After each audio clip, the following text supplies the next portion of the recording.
Indian people are very friendly and communicative. বন্ধুরা মায়াপুরের মধ্যে এই টি হাউস বলে একটা জায়গা রয়েছে, এখানকার পরিবেশটা এতটাই সুন্দর। এখন আমরা যাচ্ছি হচ্ছে NH-12 এর ঠিক নিচ দিয়ে, বলা যায় কিছু কিছু জায়গায় কিন্তু খুব স্লো দিচ্ছে, প্রচুর মানুষ। নেমে পড়লাম ট্রেন থেকে।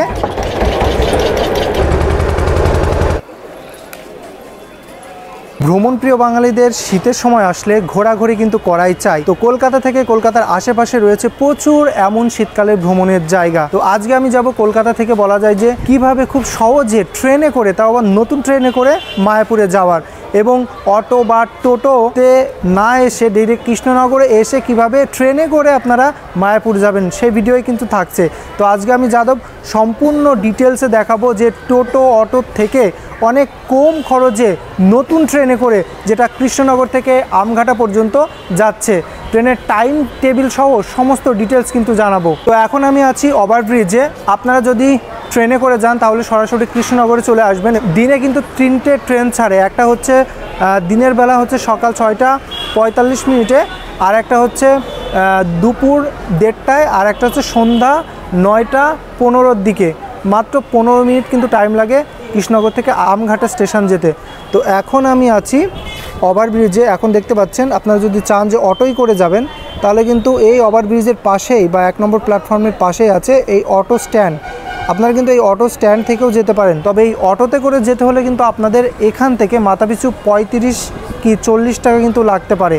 আর আপনারা যদি সরাসরি কৃষ্ণনগর স্টেশন থেকে আমঘাটায় যান 10 টাকা, আর ওখান থেকে 15 টাকা, টোটালি কিন্তু 25 টাকায় খুব সহজে এবং খুব তাড়াতাড়ি কিন্তু চলে যেতে পারবেন। দেখতে পাচ্ছেন আগে কিন্তু এই সোজা করে অটোতে করে বা টোটোতে করে কিন্তু যাওয়া যেত। এখন যেহেতু ট্রেন চলে এসছে সেজন্য কিন্তু আজকে ট্রেনে করে যাব। আর কৃষ্ণনগর স্টেশন থেকে 4 নম্বর প্ল্যাটফর্মে কিন্তু আমঘাটা লোকাল দেয়। তো আমরা এখন আছি 1 নম্বরে। এই যে স্কেলেটারটা রয়েছে, স্কেলেটারটাই করে কিন্তু চলে যাব ওই পাশে যে 4 নম্বর প্ল্যাটফর্ম, সেটাই। আমার পেছনে যে এসি লোকালটা আছে সেটা কিন্তু দিনে 2বার যায়। একটা হচ্ছে 4টে 30 মিনিটে মানে সকাল একদম ভোরে, আর একটা হচ্ছে দিনে 1:30টার সময়। তো এই দুটো কিন্তু সরাসরি কৃষ্ণনগর থেকে যায়। তো আমরা এখন 4 নম্বর প্ল্যাটফর্মের এখানে চলে এসেছি। মূলত আমাদের ট্রেনটা কিন্তু 4 নম্বর থেকেই ছাড়বে, আর এখান থেকে আমঘাটা যেতে টাইম লাগবে মাত্র 15 মিনিট। ঠিক আছে, মানে একদম বলা যায় কম সময়ে। মাঝে কিন্তু একটাও স্টপেজ নেই, ডাইরেক্ট কৃষ্ণনগর থেকে আমঘাটা।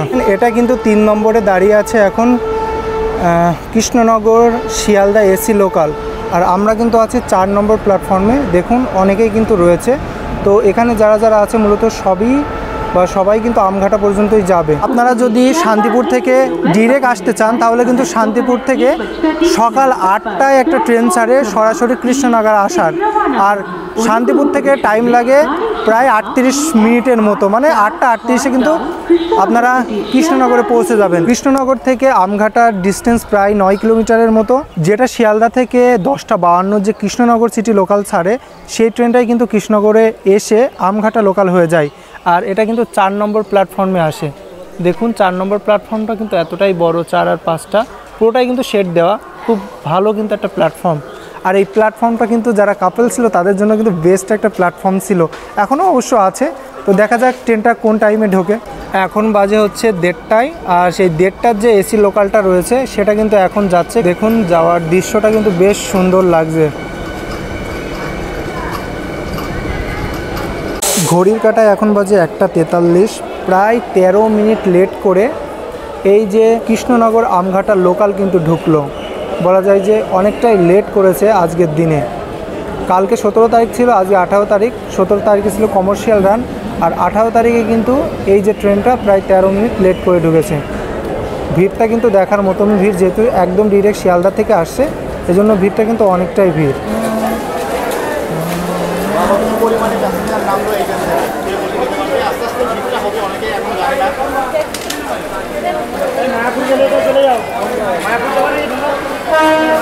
ট্রেনটা প্রায় অনেকটাই লেট করেছে, আর নতুন যেহেতু লাইন কিন্তু প্রথম দিন কিন্তু একটা নতুন ট্রেন দিয়েছিল, আজকে কিন্তু একদম লোকাল যে ট্রেন সেটাই কিন্তু দিয়েছে। ট্রেনের ভিতরকার মানে অবস্থা তোমাদের দেখা একটু দেখো। এখন কিন্তু আমরা এই ট্রেনে যাচ্ছি। এই যে এখন কিন্তু পুরো ট্রেনটাই একেবারে ফাঁকি, মানে একেবারেই পুরো ট্রেনটাই ফাঁকা।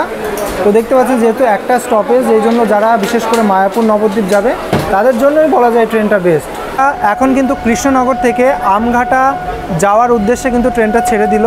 8 মিনিট কিন্তু এখানে দাঁড়িয়েছিল। তো দেখুন এটা হচ্ছে 4 আর 5 নম্বর প্ল্যাটফর্ম।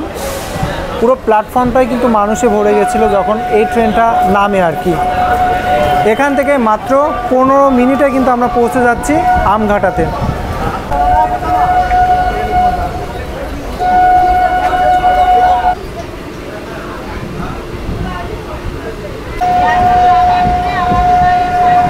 এখন আমরা যাচ্ছি হচ্ছে NH-12 ঠিক নিচ দিয়ে, আর এই রোডটা কিন্তু সোজাসুজি একদম বহরমপুর পর্যন্ত চলে গেল। এর নিচ দিয়ে কিন্তু আমরা যাচ্ছি। আর একটা কথা, ট্রেন যখন কৃষ্ণনগর স্টেশন থেকে আসলো তখন কিন্তু বলা যায় কিছু কিছু জায়গায় কিন্তু খুব স্লো দিচ্ছে। কেন দিচ্ছে সেটা বলতে পারবো না, তবে স্লো দিচ্ছে। এখানে কিন্তু গেট না থাকার কারণে কিন্তু স্লো দিল এতক্ষণে যা বুঝলাম। এই যে বড় যে ওভারব্রিজটা রয়েছে ঠিক এখানে।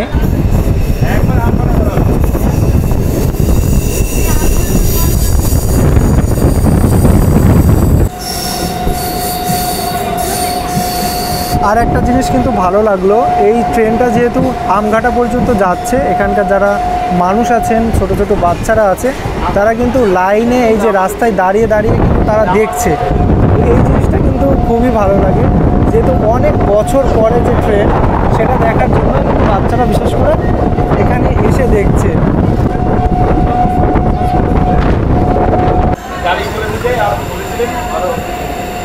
অবশেষে প্রায় 15 মিনিটের জার্নি শেষে আমরা কিন্তু পৌঁছালাম আমঘাটা স্টেশনে। তো দেখুন আমঘাটা স্টেশনের আগের মুহূর্তে মানে গেটের ওখানে কি পরিমাণ মানুষ কিন্তু দাঁড়িয়ে রয়েছে। আমঘাটা স্টেশনে কি পরিমাণ মানুষ, যেহেতু একটা দীর্ঘ সময়ের পর প্রায় 10 বছর পর ট্রেনটা চালু হলো, এই জন্য এই স্টেশনে কিন্তু প্রচুর মানুষ গেটের এখানে রয়েছে, প্লাস দেখতে এসেছে নতুন ট্রেন। তো সত্যি মানে অনেক মানুষ কিন্তু রয়েছে, শুধু ট্রেন দেখতেই কিন্তু এসেছে অনেক মানুষ।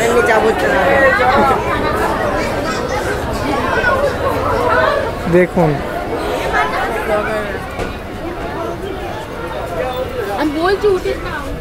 তো বন্ধুরা নেমে পড়লাম ট্রেন থেকে। আর ট্রেনে ঢোকার মুহূর্তে কিন্তু প্রচুর মানুষ ছিল, বিশেষ করে বাচ্চারা, তারা কিন্তু খুব আগ্রহে ট্রেনটায় উঠছে। আগের ভিডিওতে কিন্তু আপনাদের দেখিয়েছি। তো দেখুন পুরো স্টেশন চত্বরটা কিন্তু এমন। আর দেখুন প্রচুর মানুষ কিন্তু ট্রেন দেখতে অলরেডি এসছে এখানে। আমঘাটা স্টেশনে কিন্তু একটাই প্ল্যাটফর্ম রয়েছে এবং এই প্ল্যাটফর্ম থেকে নিচে আমরা নামবো। এই যেখানে লেখা রয়েছে আমঘাটা স্টেশন, এই সোজা দিয়ে নিচে নেমে যাব এবং সেখান থেকে কিন্তু টোটো আছে, সেই টোটো করে চলে যাব স্বরূপগঞ্জের ঘাটে। এবং ঘাটের পরপর তো আপনারা সবাই জানেন। তো চলুন প্ল্যাটফর্মের ঠিক বাইরের দিকে চলে এলাম। আর বাইরে আসতেই কিন্তু আপনারা এই যে টোটো দেখতে পারবেন, পুরো লাইনের পাশ দিয়ে টোটো দাঁড়িয়ে আছে। এই টোটোতে করেই কিন্তু সরাসরি চলে যাওয়া যাবে ঘাটে। তো 15 টাকা করে। 15 টাকা করে। হ্যাঁ। কত দূর এখান থেকে? এখান থেকে 3 কিলোমিটার। 3 কিলোমিটার। তো বন্ধুরা এখান থেকে এই আমঘাটা স্টেশন থেকে মাত্র 3 কিলোমিটার, আর ভাড়া কিন্তু 15 টাকা করে। তো দেখুন পুরো রয়েছে। এটা হচ্ছে স্বরূপগঞ্জ ঘাটের যে টোটো স্ট্যান্ড, সেটা দেখুন এখানে কিন্তু নামলাম। আর এটা হচ্ছে গলি রয়েছে, এই গলি দিয়েই যাব। আর এখান থেকে তো জানেনই যে একদমই কাছে, এখান থেকে মূলত একটা নৌকায় করে পার হতে হবে এবং তারপরেই কিন্তু সোজাসুজি মায়াপুরে ঢুকে পড়ব। চলে এসেছি স্বরূপগঞ্জ আর হুলোর ঘাটের এখানে। এইবার কিন্তু এখান থেকে টিকিট কিন্তু কেটে নেব।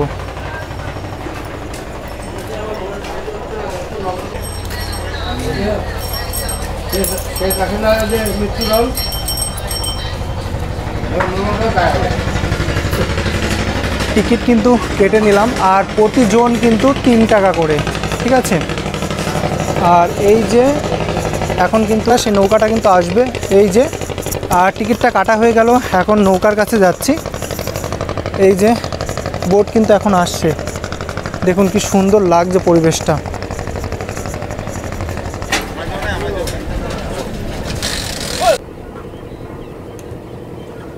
নৌকায় কিন্তু উঠে পড়লাম। আর ওই যে ওই পাশে রয়েছে নবদ্বীপ যাওয়ার ঘাট। আপনারা যদি মায়াপুর থেকে কেউ নবদ্বীপ যেতে চান তাহলে কিন্তু ওই পাশে কিন্তু ঘাট রয়েছে, সেখান থেকে কিন্তু ডিরেক্ট চলে যেতে পারবেন 10 থেকে 15 মিনিটে। ভাড়া লাগবে আপনাদের মাত্র কিন্তু 10 টাকা। তো দেখুন, আর এখন কিন্তু আমাদের যে বোটটা রয়েছে সেটার মানুষ ভরবে, ভরার পরে কিন্তু এখান থেকে ছাড়বে, ওই পাড়টায় কিন্তু আমরা নামবো। আপনাদের একটা কথা বলি, আপনারা যখন মায়াপুর থেকে নবদ্বীপ যাবেন তখন কিন্তু এই জলঙ্গিনী আর হচ্ছে ভাগীরথী নদীর যে মিলনস্থল, সেখানে কিন্তু আপনারা দুই পাশে দুই রকম জল দেখতে পারবেন। একটা হচ্ছে পুরো টোটালি ঘোলা কোয়ালিটির, আর একটা কিন্তু পুরো ক্লিয়ার। সেটা কিন্তু এই সোজা গেলে যখন আমরা মায়াপুর থেকে নবদ্বীপ যাব তখন কিন্তু দেখতে পারবো।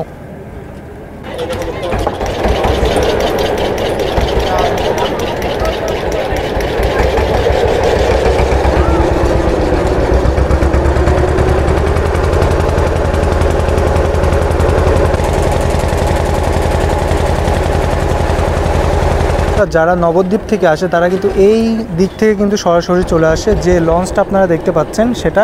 আর যারা মূলত কৃষ্ণগড়ের এই সাইড থেকে আসে তাহলে কিন্তু এই সাইডটাতে নামে। দেখুন,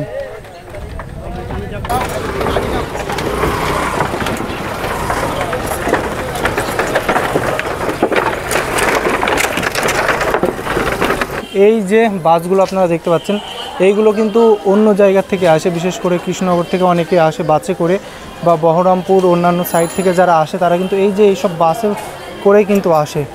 আর ওই যে সামনে রয়েছে শ্রী চৈতন্য মঠ, মানে ওখান থেকে শুরু হলো যাওয়া ওই পাশের।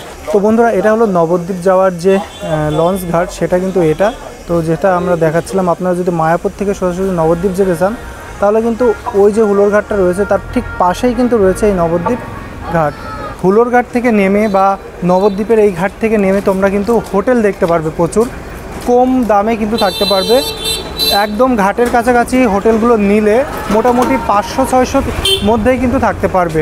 আর যদি তোমরা চাও যে মন্দিরের আশেপাশে নেবে তাহলে একটু কস্টলি বেশি পড়বে, তবে হোটেলের উপর ডিপেন্ড করেই, মানে যেই হোটেলগুলো একটু নর্মাল কোয়ালিটির সেগুলো কম, আর যেগুলো একটু মোটামুটি ভালো সেগুলো একটু তো বেশি পড়বেই, এটাই স্বাভাবিক। হ্যাঁ, কেন তোমরা কিন্তু একটু মানে 2 থেকে 3 মিনিট হেঁটে আসবে, আর হেঁটে আসলেই কিন্তু এই যে এখানে রয়েছে টোটো স্ট্যান্ড। আর তোমরা কিন্তু চাইলেই টোটোতে করে মাত্র 15 টাকায় কিন্তু একদম ডিরেক্ট মন্দিরের ওখানে চলে যেতে পারবে। আর অনেকেই যে চায় যে হেঁটে হেঁটে যাবে, নিশ্চিন্তেই কিন্তু হেঁটে হেঁটে যেতে পারবে। তবে যদি চাও যে টোটোয় করে যাবে তার জন্য কিন্তু ব্যবস্থা রয়েছে। ওই পাশে রয়েছে মায়াপুর যে টোটো স্ট্যান্ডের পাশেই এই যে একটা হোটেল রয়েছে, দাদাভাই হোটেল। হোটেলের পাশ দিয়ে কিন্তু একটা গলি রয়েছে, এখান থেকে যদি আপনারা একটু হেঁটে যান তাহলে টি হাউস সহ একটা মায়াপুরের গ্রামীণ পরিবেশ কিন্তু খুব সুন্দর দেখতে পারবেন। আমি অল্প একটু আপনাদের দেখাই, যেহেতু ভিডিওটা অনেক লং হয়ে যাবে, যার কারণে কিন্তু সামান্য কিছু ওর জিনিস দেখাই। চলুন। তো এর মধ্যে কিন্তু খুব সুন্দর একটা জায়গা, এখানে কিন্তু ম্যাক্সিমাম ফরেনার্সরাই থাকে। আমি যদি আপনাদের দেখাই তাহলে দেখুন, এই বাড়িগুলো কিন্তু একদম প্রাকৃতিক পরিবেশের মধ্যেই কিন্তু রয়েছে। তো জানি না, এখানে আমরা রিসেপশনের লোক খুঁজছি, তো কোনো লোককেই কিন্তু খুঁজে পাইনি, তবে ফরেনার্সরা কিন্তু এখানে অনেকেই আছেন। মানে রাশিয়া থেকে এসেছি, কথা বলি। When I first meet anyone in foreign country, তো we say namaste. Okay Okay. Okay where from? From Russia. Russia. Yeah. How long you stay here? I stay here 1 month about. 1 month. Yeah. You only here or your parents or others person? Only me. I'm visiting my family who lives here in ISKCON next to temple. Yeah. How feeling stay here? It's good. It's good. Yeah. You visit all the temples in Mayapur? A couple of them. Couple of them. Yeah. Do you like this Bengali food? Basically here the misti doi or rice or activities. Food. Yeah, it's quite spicy for me, but it's good, I think. How long stay here, or you come back your country? I have visa for 3 months, and 3 months. I think I'll live in a couple of months. Indian people are Yes. are very friendly and communicative. Yeah, that's good. শুনতে পারলে আমার ইংলিশের অবস্থা মানে কি বলবো, মানে try করতে করতে কিন্তু হয়ে যায়, তবে যখন অন্য ফরেন কান্ট্রির কোনো লোকের সাথে কথা বলি তখন কিন্তু একটু ইংলিশ জড়িয়েই যায়। তো দাদা বলল সেও কিন্তু অল্প অল্প ইংলিশ জানে।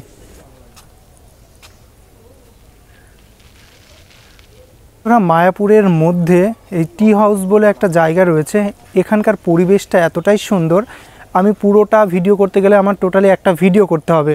তো এটা আমি সংক্ষেপে আপনাদের দেখাই, মানে অত্যন্তই সুন্দর, একেবারে চারপাশে গাছপালা ফলের গাছ দিয়ে কিন্তু ঘেরা, টোটালি কিন্তু অন্য রকম। আপনারা যদি মায়াপুরে আসেন তাহলে কিন্তু এই জায়গাটা মাস্টলি ভিজিট করবেন, খুব সুন্দর। পাশেই রয়েছে কিন্তু এই যে গঙ্গা, তো বেশ সুন্দর কিন্তু লাগছে। এই যে বট গাছ রয়েছে, এদিকে একটা মন্দির রয়েছে, বাংলো টাইপের কিছু একটা রয়েছে মন্দির টাইপের, তাছাড়া কিন্তু খুব সুন্দর জায়গা কিন্তু আপনারা দেখতে পারবেন। তো সংক্ষেপে আপনাদের এটাই জানানোর ছিল। তো এখান থেকে মেইনলি আমরা বেরিয়ে যাব এবং সামনে যা আছে সেগুলো দেখানোর চেষ্টা করব। চলুন।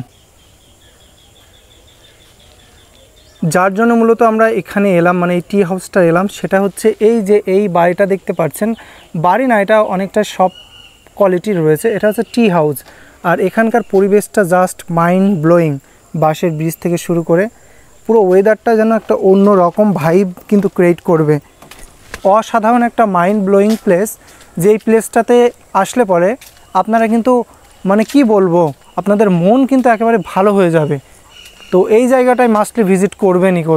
মোটামুটি কিন্তু একেবারে ঘাট থেকে চলে এলাম মন্দিরের ঠিক কাছেই। আপনারা কিন্তু চাইলেই চলে আসতে পারেন মাত্র 15 টাকা খরচ করে, এমনকি চলে আসতে পারেন হেঁটে। মন্দিরের ঠিক যতটা কাছে আসছি চারপাশে কিন্তু প্রচুর দোকান দেখতে পাচ্ছি। এই সব দোকান থেকে কিন্তু আপনাদের যা প্রয়োজনীয় জিনিস, ঠাকুরের যে দ্রব্যাদি জিনিস থেকে শুরু করে পোশাক এবং বিভিন্ন জিনিস কিন্তু আপনারা পেয়ে যাবেন। খাবার হোটেলের কথাও যদি বলি, মোটামুটি এই রাস্তার ধারে কিন্তু আপনারা খাবার হোটেল কিন্তু পেয়ে যাবেন। হাঁটতে কিন্তু অবশেষে পৌঁছে গেলাম মায়াপুরের যে সবথেকে বড় মন্দির, এই যে বৈদিক টেম্পল, সেখানে কিন্তু পৌঁছে গেছি। এখন কিন্তু বর্তমানে মানুষের ভিড় খুবই একটা নেই, মানে খুবই কম, তবে ডিসেম্বরের শেষ এবং জানুয়ারির শুরুর থেকে কিন্তু প্রচুর মানুষ মায়াপুরে আসবে, সেটা কিন্তু আপনারা সবাই জানেন। মোটামুটি একদম গেটের এখানে চলে এলাম, এইবার কিন্তু ভেতরে প্রবেশ করছি। মেইন যে মন্দির রয়েছে, আর ঢুকতেই কিন্তু আপনারা দেখতে পারবেন অখণ্ড হরিনাম সংকীর্তন, মানে এখানে কিন্তু সবসময় হরিনাম করা হয় 24 ঘন্টায় বলা যায়। আর এই পাশে কিন্তু রয়েছে কাউন্টার, যেখান থেকে কিন্তু টিকিট নিয়ে এই যে এই পাশে চলে যাব, এখান থেকে গিয়ে কিন্তু যে প্রসাদ সেটা কিন্তু খাওয়া যায়।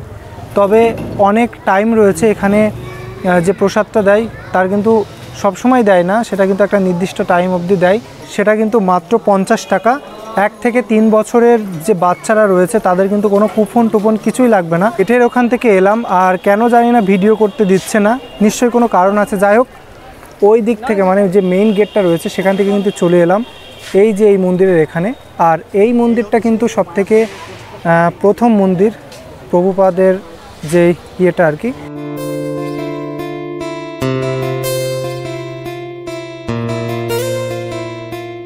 এই পেছনে যে মন্দিরটা রয়েছে এটা কিন্তু ঢুকতে হলে চার্জ লাগে, আর যখন আপনারা ওখানে প্রবেশ করবেন তখন কিন্তু আপনাদের ফোন বা অন্যান্য যে ইলেকট্রনিক ডিভাইসগুলো আছে সেগুলো কিন্তু জমা দিতে হবে এই যে এই মন্দিরটাই ঢুকতে হলে।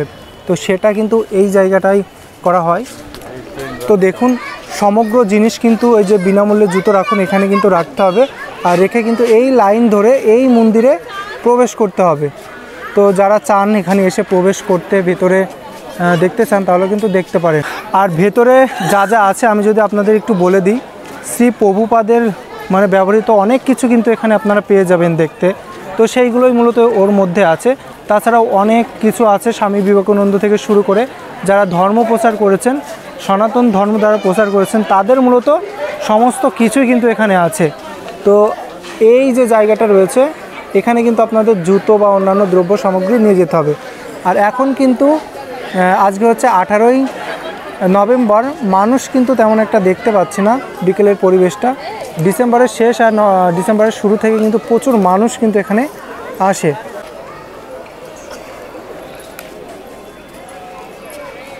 তো মায়াপুরে কিন্তু আসলে অবশ্যই আপনারা মায়াপুরের প্রসাদ গ্রহণ করবেন, কেননা এত সুন্দর প্রসাদ পরিবেশন করে এখানে যে আপনারা যদি এখানে খান তাহলে কিন্তু অন্য প্রসাদের কথা একেবারেই ভুলে যাবেন। তো সমস্ত রকম কিছুই কিন্তু আপনাদের জানালাম, খুব সহজে এবং কম খরচে নতুন ট্রেনে চলে আসতে পারবেন মায়াপুর। কেমন লাগলো ভিডিওটা অবশ্যই জানাবেন, ভালো লাগলে লাইক কমেন্ট, আর নতুন হয়ে থাকলে অবশ্যই সাবস্ক্রাইব করবেন।